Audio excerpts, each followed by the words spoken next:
You ask Tiger to solve. This deals with linear equations with one unknown. The final result is x equals -19/8.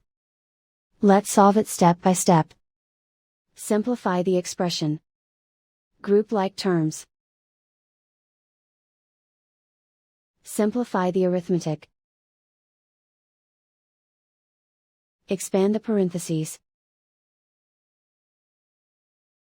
Multiply the coefficients. Simplify the arithmetic. Group like terms. Simplify the arithmetic. Group all x terms on the left side of the equation.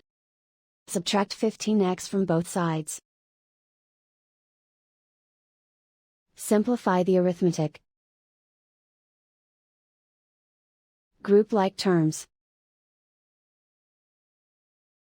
Simplify the arithmetic. Isolate the x. Divide both sides by -8.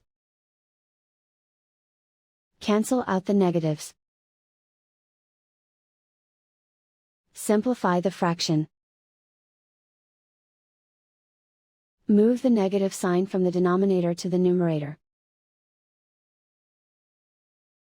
And so the final result is x equals -19/8.